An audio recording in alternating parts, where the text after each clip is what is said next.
Hello, my fine YouTube friends. Thought I'm doing a bit of a different upload today because I want to show off my absolute pride and joy. This is my 1920 Decca gramophone, original wind-up 100-year-old gramophone, and that's better. I really hope you can see this as I open him up. Now the hinge that usually clicks the lid into place has broken, so we're going to put this little thing in place that my next door neighbour was very kind enough to make for me. Now, whilst I'm talking a little bit about it, I'm just going to give it a bit of a wind up. It has not been used for a while, and you really should wind these things up.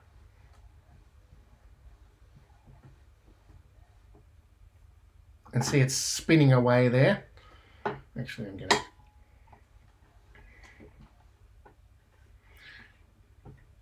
So this was made in 1920, obviously, if it's 100 years old.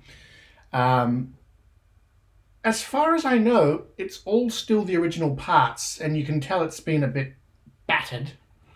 My mother found this for my birthday, actually, at in Australia we call them op shops or opportunity shops. I don't know what they call them in America. Probably like flea markets. No, not flea markets. I think it's something different again. Very confusing. But my mother found this. I think she paid about $100, and I'm just giving it a bit of a wind up. So I've decided to play a bit of a record once we spin down. Now I'm going to show you this. Oh God, you're probably not going to see any of this. I just really shouldn't be filming, should I? What I'll actually do is...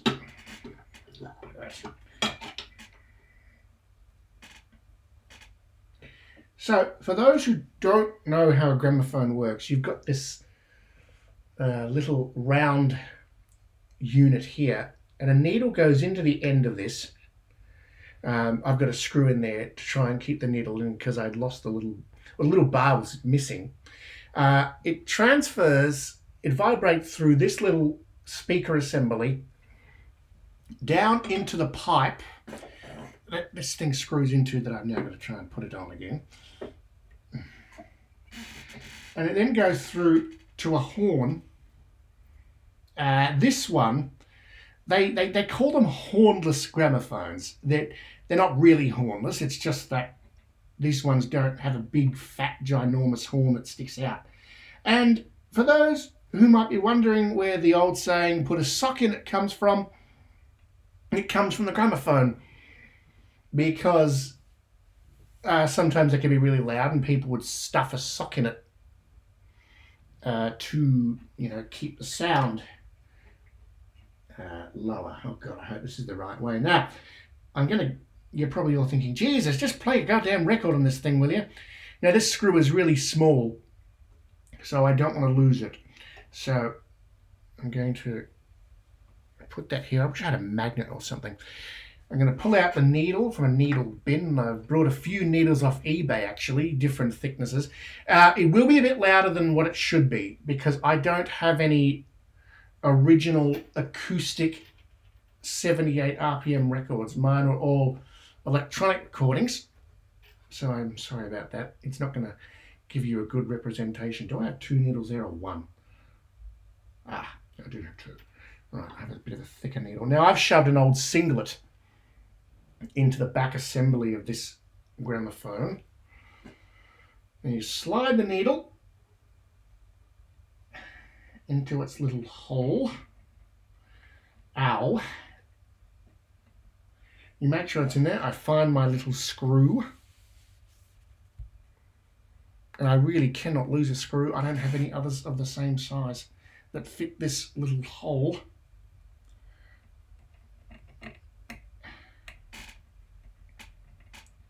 Screw it in, because it's not the original bar. It doesn't quite go in right. And then we have the fun of winding up the gramophone.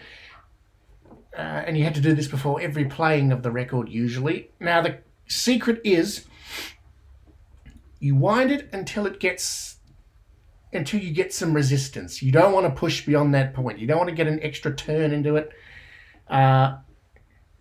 because if the spring breaks inside it, it's an absolute nightmare to, one, find someone to repair it, and two, it can be very dangerous. People used to lose eyes when repairing the spring mechanisms because they are very long springs. I can't remember, I read the length once and it's insanely long. Now I'd like to also apologise that I cannot see the label of this record. I think that should be enough. I don't know what is on it. Stop. Put the brake on. I really don't want to have to wind halfway through. So we pull out the old record, chuck it on the gramophone as you would any other record player, even the electric ones. Now the secret, the really hard thing, the thing that I struggled most with the gramophone was finding, oh bugger it. Now see, I've lost a needle. Right. I don't know where you have gone. Oh my God. This video is turning out to be an absolute disaster to you all. I apologise. Oh, bugger it. Okay, that's the second needle I've lost doing this. Right. Luckily, I have a whole bag of these fucking things. Okay.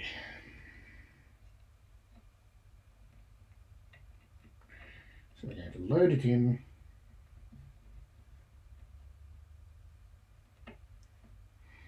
It's an absolute nightmare not having the bar. Ow, I pricked my finger.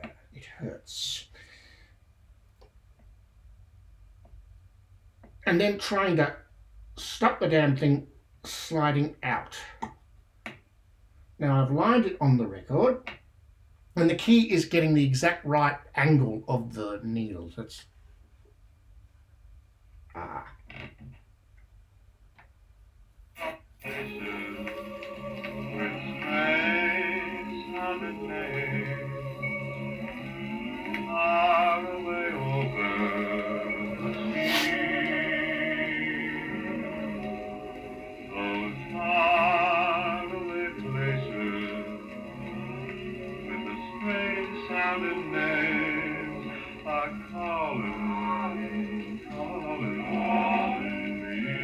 must be Bing Crosby. Could only be Bing Crosby. Going to China, or maybe Siam. I want to see for myself those faraway places I've been reading about in a book that I took from the shelf. I start getting restless whenever I hear the whistle of a train. I pray for the day I can get underway. I look for those castles in Spain. They call me a dreamer. Well, maybe I am, but I know that I'm burning to see.